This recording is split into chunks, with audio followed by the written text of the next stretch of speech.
What's going on, guys? My name is Tom and welcome back to Diamond Studios. And today we are doing a very long overdue director's commentary on Star Wars Conquest of the Empire. Now, I'm going to be doing the commentary on the director's cut for two reasons.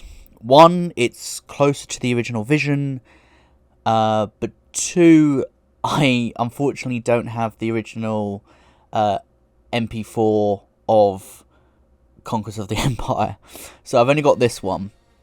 But the thing with the director's cut of the brickfilm is, as I said, it has all the changes that I wanted to have in the brickfilm to begin with, such as the opening title crawl. I love the title crawls in the Star Wars films because, like, sure, it gives you the backstory, but also it just hypes you up for that film. And even though in the original cut I wanted it to be kind of similar to how Rogue One kicked its story off, especially because it was an anthology film, and because Conquest of the Empire, one could argue, is an anthology film, or anthology brick film, that, I should start it off in that kind of similar way. It's not a main film, which is why, the main films have the crawl. But the thing is, I've seen plenty of Star Wars games and not shows, but it's mostly the games, especially the EU games, where they do have title crawls. And when it came to doing the director's cut, I was thinking, you know what, I want to add a crawl in. And you know what, because it works, and I really like it, so that's why it's in.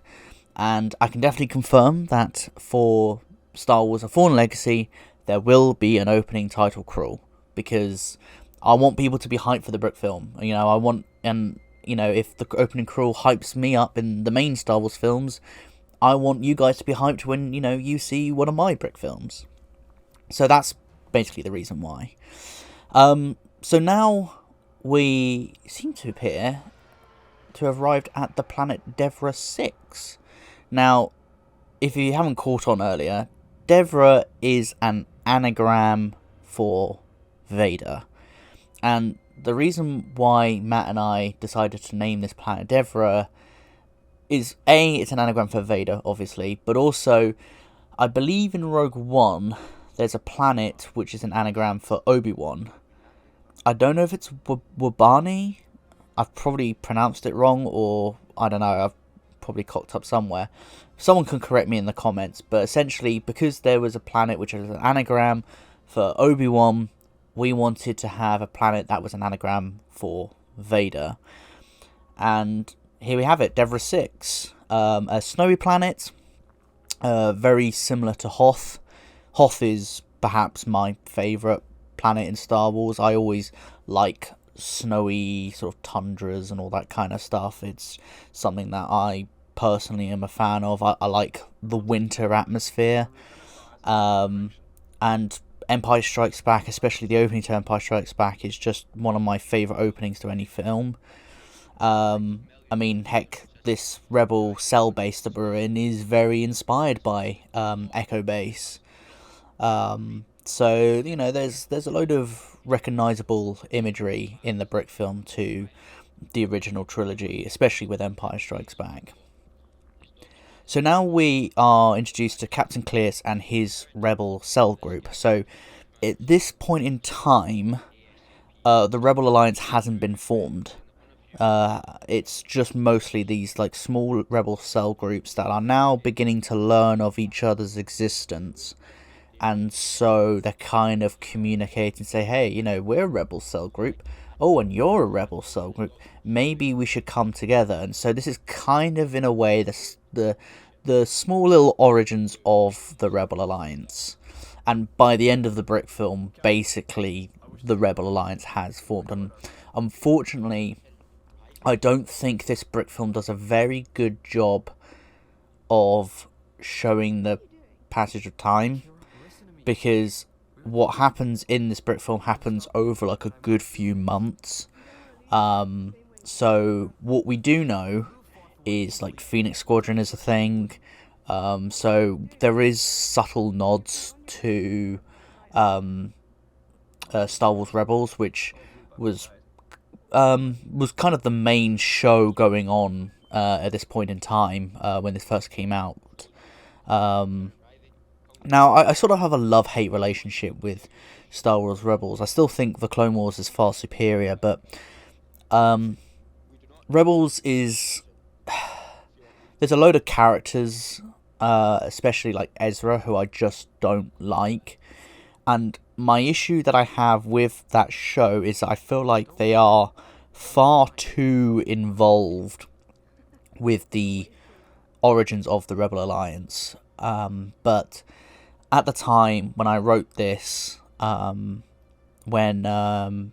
Rebels was still going on, I wanted this brick film to be seen as something that you could believe was a part of the Star Wars canon. I mean, objectively, it isn't canon, but I wanted it so that you could watch this and see where all the pieces fit in, essentially. So that was basically my logic for this, and the same does apply for A Fallen Legacy, where objectively it isn't canon, but you can imagine that it would fit in perfectly without having to disrupt anything major. So here we have our introduction to Denwith Thar, who is the Champagne antagonist of, or the Champagne villain, I should say, of the brick film. Voiced by Jacob Crow, who some of you may know from his Lego Doctor Who series. Really glad to have had him on board for this project. Denwith Thar is this sort of inspector. He's more of a detective. And I remember getting a comment not so long ago about asking, like, what exactly is Thar's role in this, like in the whole galaxy? Like, he was trying to figure out basically like what he actually does, other than just being a bad guy. And the way I kind of interpreted Thar was that he is this sort of ISB agent, this detective who is tasked to go all across the galaxy trying to hunt down the sort of the rebel cells. And that was kind of the whole thing. And there's this whole backstory with Captain Clearce, where he was a former Imperial captain of a Star Destroyer, and basically he rebelled and caused the deaths of quite a few people on that Star Destroyer. This is a whole load of backstory that some of it has been touched upon in A Fallen Legacy, but it's not large enough to be kind of... Essentially, Captain Clearce's story could have been like a TV show, I think there's some really interesting, concept going on about there, and I think, if you've got a backstory for a character, and, I think that's great, because it makes the character feel a little bit more, real, I think. But yeah, so going back to Thar, like, he goes over to and try and investigate all these rebel cells. I don't really know why I put Vader in the beginning, to be honest with you. I think it was just because it was more like fanfare and all that kind of stuff, and back then I thought, oh yeah, cameos and that kind of stuff, that's great, everyone likes it, it automatically means it's good. As I got older, I've become vastly more cynical to having cameos in like mainstream films and TV shows, but also in my own work. I don't want my story to kind of be overshadowed by the appearance of a beloved character. So Vader doesn't really need to be in this at all. I mean, to be honest, he doesn't really need to be in the entire story. Although, you could argue, well, they find out there's a Jedi on Ambrosia, so of course he would have to be there. If anything, I should have had an Inquisitor, but I didn't quite understand the Inquisitors at the time. I knew of their existence because I only watched like Rebels just after I think it was season 3 maybe, I can't quite remember. But yeah, I didn't quite understand the Inquisitors, so I kind of thought it was a safe bet just to use Vader in this. But you know what? It's a fan animation. You know, it's, I guess one could argue you're not meant to take it seriously, but you know, I treat these things seriously. You know, if you don't treat your work seriously, then no one's going to treat it seriously. And I think also, you know, people won't enjoy it so much because people are like, oh, you know, there's this aspect, and you know, oh, we can. They judge the art differently. That's probably the best way I can describe it. I need to take a drink because when I talk a lot, I get thirsty.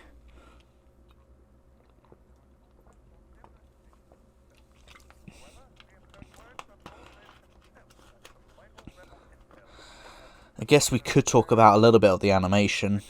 It's terrible. I look back at my old work and I'm thinking, God, if I just spent a little bit more time just moving the characters rather than just trying to get the shot over and done with. And I think that's, I mean, I think everyone falls into that trap when they first start off doing these Lego animations because they just want to get their animation out there. I mean, this brick film hasn't taken nearly as long as to make compared to Before Legacy, which, you know, is been in the making for at least 6 to 7 years, I think. I'm not really good at maths. Numbers aren't my forte.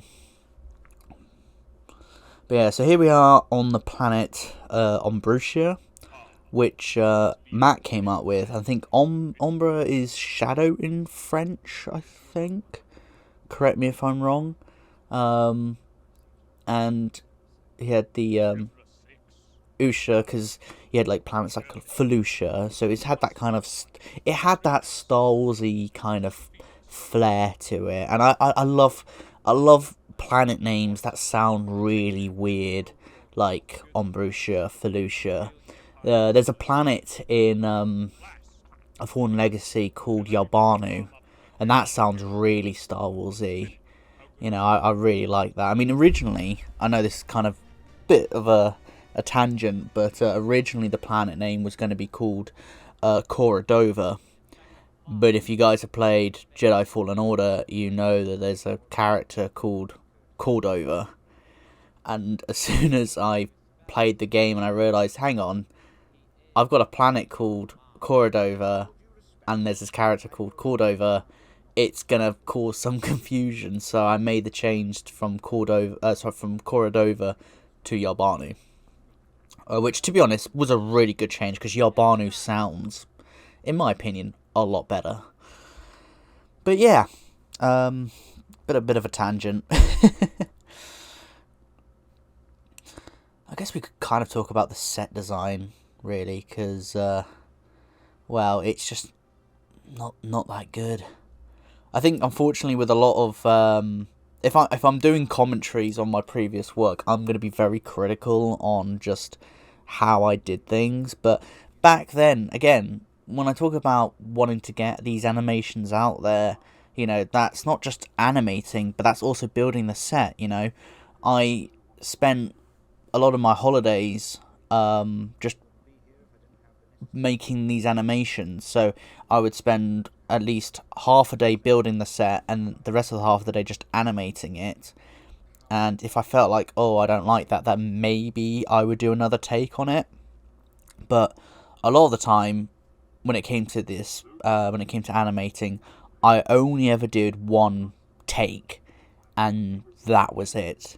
Whereas nowadays, I do various takes, especially if I play back what I've animated and I think, oh, actually, the surface is moving, so it looks really jittery.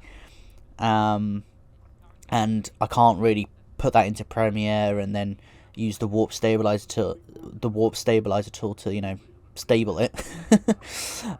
So I have to maybe have to go back and reanimate it. And And, oh yeah, and I definitely wouldn't have reshot any of this, which nowadays I would have reshot probably all of it, to be honest with you.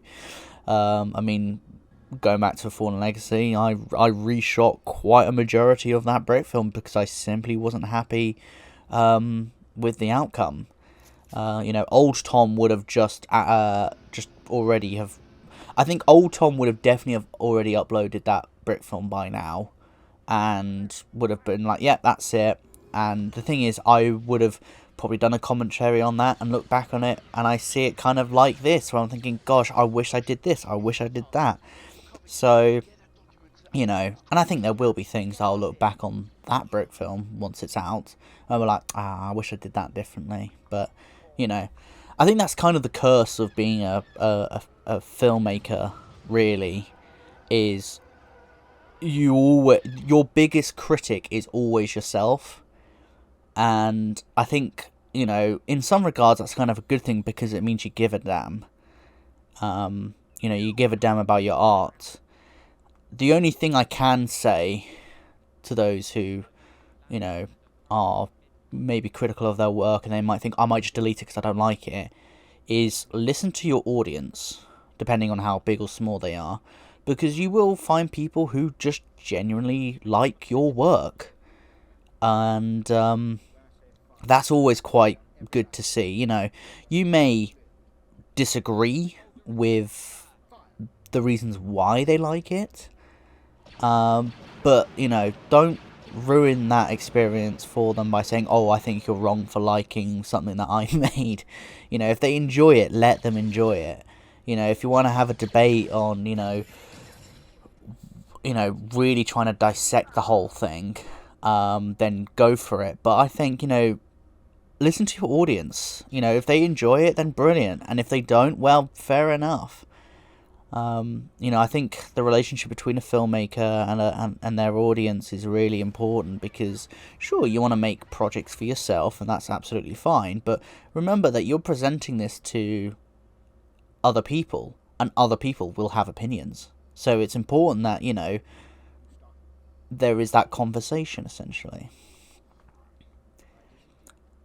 I will say one thing positive about this brick film, which I think, especially with this shot, I think at least the lighting is okay.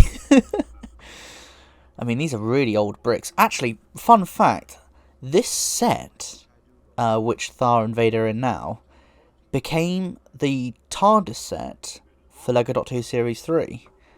And a lot of the bricks were used as well. I mean, where Vader was standing right now, that was basically where the main console was. It was the same plate, it was a broken plate, and it was missing the other half, but it was long enough to actually make this long set, which is lacking in so much detail. But it is what it is at the end of the day. I mean, the set designs that I'm making nowadays are vastly more detailed than anything I came up back then. But yeah. So now this is kind of difficult to see, but at the same time, it's a hologram scene, so all the lights have to be dimmed, and you've got Emperor Palpatine, which is a PNG image, by the way, that I just I think I put into Photoshop and just made him look like he was glowing, and then I took that image into I don't know whether this was edited on Premiere Pro or whether it was edited on Filmora, because this came out, I believe, just after LEGO Doctor Who Series 2, so it could have been Filmora, because it was only when I was doing LEGO Doctor Who Series 3 was when I started editing on Adobe Premiere Pro. No, I think it might have been a mismatch of both, I think it might have been both. But anyway, like, the hologram effect was essentially just an image. Like a lot of these effects, like when you see the spaceships flying and everything, it was all just PNG images that I was keyframing, so it looks like they were flying when obviously they're not, and it looks terrible.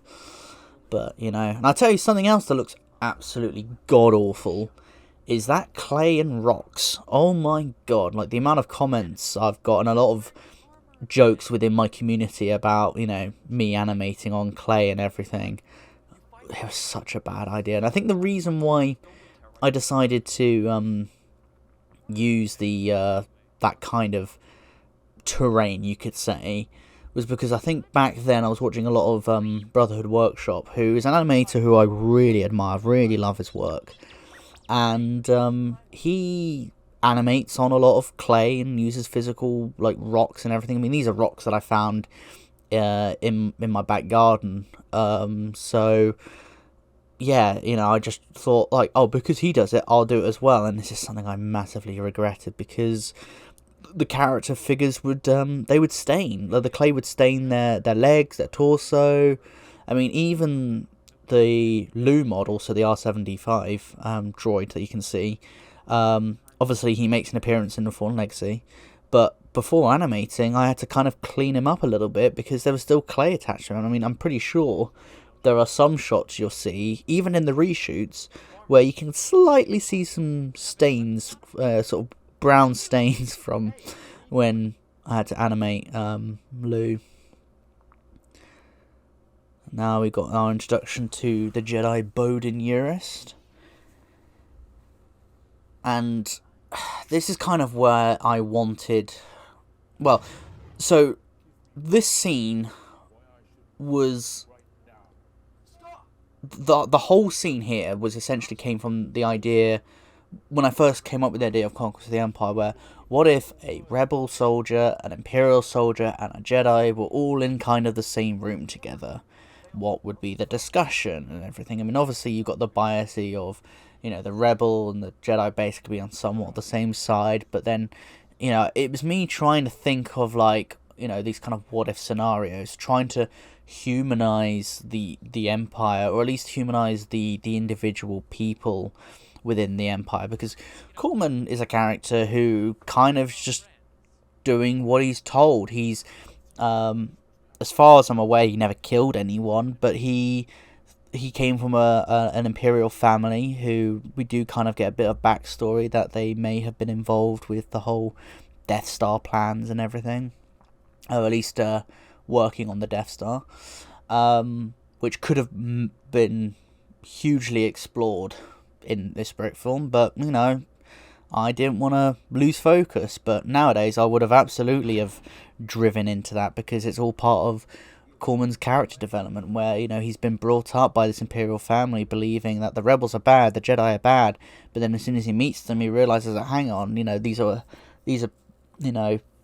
good people essentially. And there is a lot of themes being explored in Fallen Legacy of like, the Jedi are bad, and people acknowledging that the Jedi used to be allies, but now they're not. People don't forget that kind of stuff. So yeah, now we have this scene where essentially, Coleman's kind of just talking about, the Empire building something, a great weapon. This is probably the most controversial bit in the brick film, solely because it's far too connected to Rogue One. I mean, this brick film is not really a copy of Rogue One. I don't see it as a copy, but it's very... more of a pastiche, I would say. Because the whole idea was, what if... well, my train of thinking at the time was that there would have been more than one person who would have leaked that the Empire were building a super weapon, and so Urshan was just one out of a dozen people who were telling people within the Rebel Alliance, or at least through these Rebel cell groups, that I think the Empire are building this super weapon, or building, something dangerous. And so, again, like, he's just this little guy in this big galaxy who... I mean, the galaxy won't remember Urshan. They won't remember these characters. These are meant to be the tiniest people, they... like... their story's only being represented through this story, and so the little bit of information that you give creates that sort of domino effect, and then you have you know, the events of Rogue One, and then obviously that will lead into A New Hope, and then, you know, Luke Skywalker blows up the Death Star. So, you know, it's the little things that then cause that sort of chain reaction, which then, you know, topples the larger dominoes, and then, it's, you know, it's basically that. I'm not going to get lost in my own kind of analogy, because that does happen from time to time. But yeah, I mean, Corman basically has a change of heart pretty damn quickly. But you know what? It was 2017, really early days for my animation career, I would say.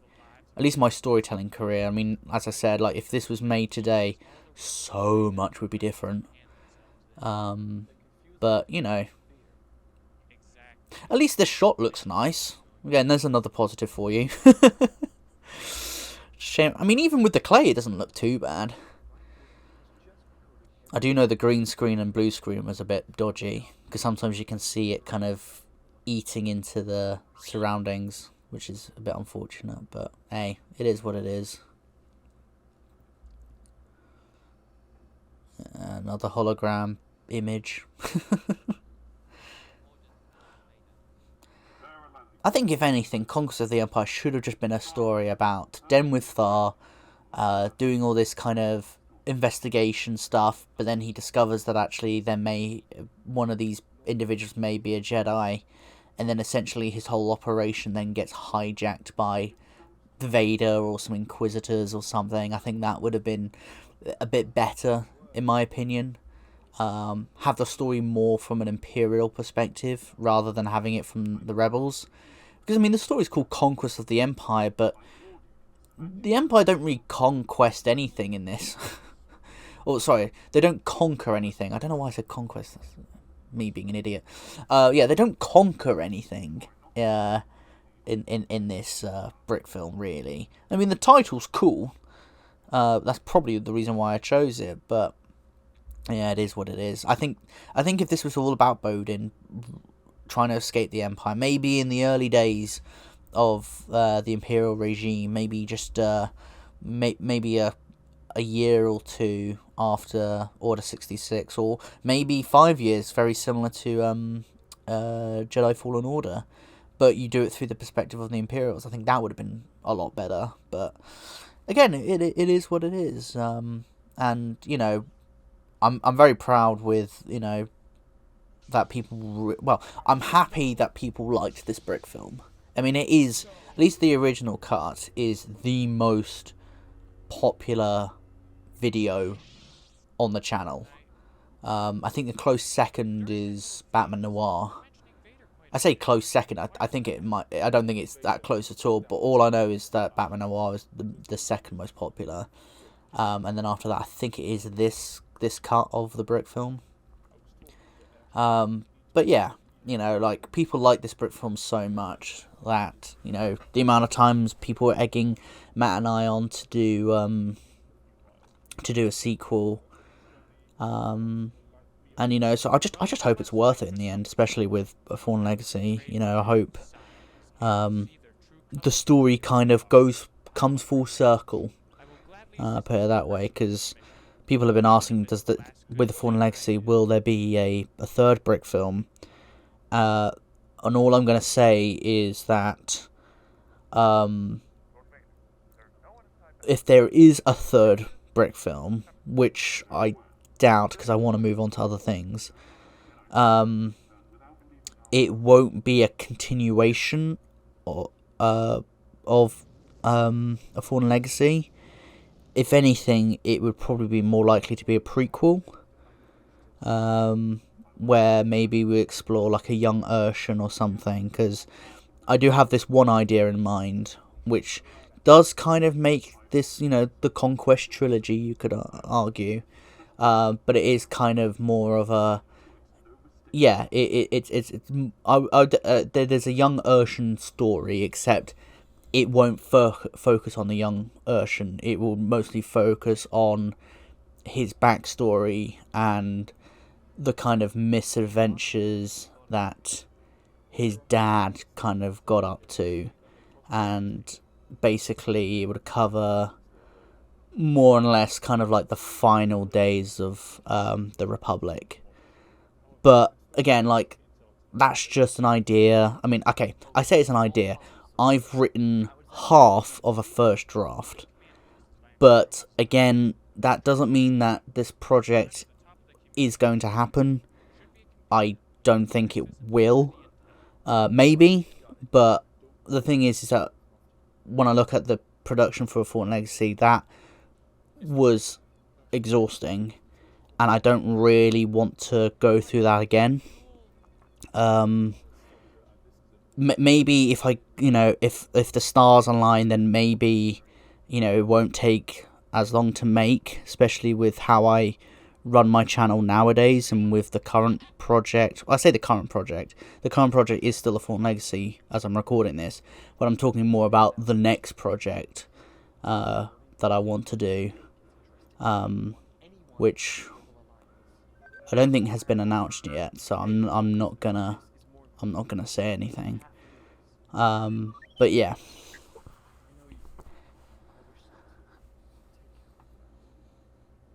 But another thing also, going back to this hypothetical third Conquest brick film, it would definitely have explored the origins of Lou, or R75, the droid, because what we know from this brick film is that Urshan built Lou and named him after his brother.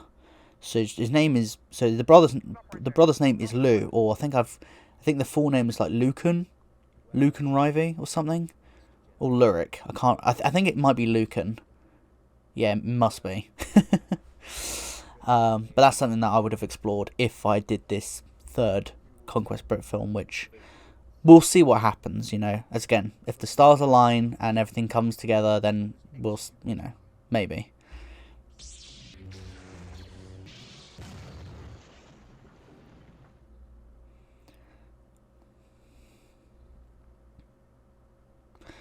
Vader just magically appears behind Bodin.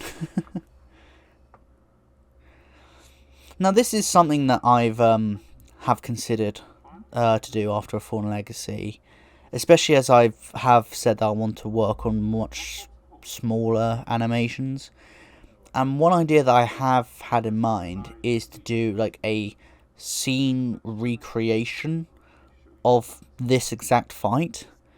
Because I feel like, again, my animation is vastly better than back when I animated this, and so I think it would be really nice to do another attempt to see a proper, to basically have that vision I had properly fulfilled. Because the fighting here, like, sure, the effects aren't terrible, but the fight is, first of all, too short.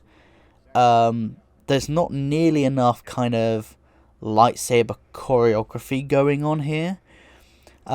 Surprisingly, how I imagine this fight to go is actually really similar to the final fight between Obi-Wan and Vader in the Obi-Wan series. Even though I actually don't like the Obi-Wan series at all, the fight that I had in mind for Bodin and Vader would be very similar to that to that fight in the series, except at least you'll be able to see what's going on, and the camera would actually be able to follow the motion nicely, rather than whatever Deborah Chow decided to do, or whatever the cinematographer decided to do in that series. And so Bodin's dead. One thing that I think I kind of cocked up on is Bodin shouldn't have faded into the Force. He shouldn't have become one with the Force the same way as like Yoda and Obi-Wan and Qui-Gon. It should have just he should have just had his body there and just and that's that's basically it. So I kind of cocked up on that in that regards, but you know what? It is what it is. Another PNG image hologram.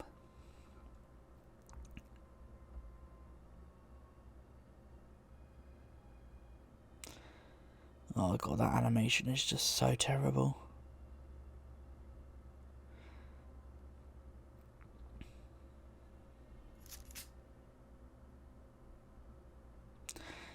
This is when we have the whole upload of the recording about, you know, the rumour of the Death Star.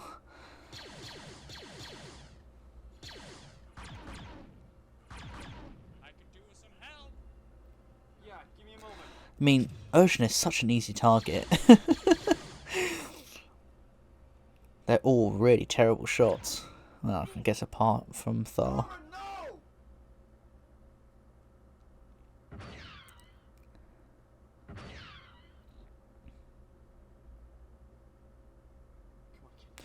And just suddenly, magically, just hold on to Corman as he's dying.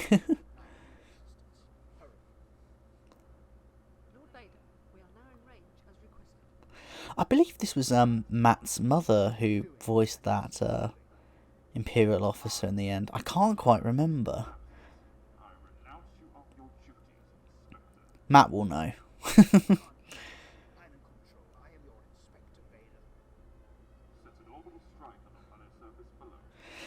Now, I do think, because of the outcome of this brick film, and especially what's happening now, obviously, Urshan is back in A Fallen Legacy, and it is explained how he survived this. It is kind of a Deus Ex Machina kind of outcome, I guess, because originally, when this first came out, they died. You know, that's a big ass explosion. They died. I mean, heck, Lou witnessed it. He believes he's dead. So I don't know. I think people might just push aside the fact, like, okay, he's back, whatever. But I think there'll be some who are like, really, did you have to bring him back? You could have done something different. But oh well. Anyway, now this is when like the Rebel Alliance like properly formed, because when Urshan and Corman were on Ambrosia, a lot of time had passed. Like a ridiculous amount of time. Again, it's not what's the word I'm looking for? They don't tell you that like exact. The brickfilm doesn't tell you that exactly, which is a bit annoying. Because I think it causes a bit of confusion of like what exactly how is this all playing out. So yeah, there's not a lot of talking about like the passage of time and everything, but hey, it is what it is. But this is meant to be like, yeah, once the Rebel Alliance are properly formed and everything. And then here we have Kira and her son Jaden. So that's Kira and Urshan's son. Both of them make an appearance in A Fallen Legacy. And I like this idea of, you know, this somber ending. Again, very similar to The Empire Strikes Back, where they're looking at the planet that, you know, Urshan allegedly died on. And yeah, it's that's Conquest of the Empire for you. Well, I think what I'm going to do here is I'm going to wrap up. So I just want to thank you all for watching me talk for 40 or so minutes about this this crazy brick film. It's far from perfect, but as I said earlier, you know, if your audience really enjoys it, then let them have that. Don't undermine them for liking something that you think wasn't that good. You know, by all means have discussions about that kind of stuff, but you know, allow them to enjoy your work even if you think it's not your best, because between you and me, guys, you'll never get the thrill of your best work. So the only way you can enjoy that is through the eyes of your audience. But anyway, thank you for watching this commentary, guys, and I hope to speak to you all very soon.